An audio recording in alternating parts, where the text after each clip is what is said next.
Lioness stalks baboon, but nothing is quite as it seems. These baboons are not the prey. They've become traitors, ready to sacrifice the lives of others to survive.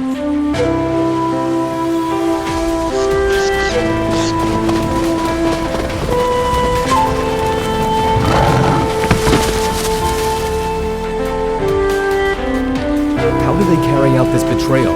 And then in Ruaha National Park, permanent water is like gold. This is one of the few water holes that survive the brutal dry season long after the rivers have evaporated.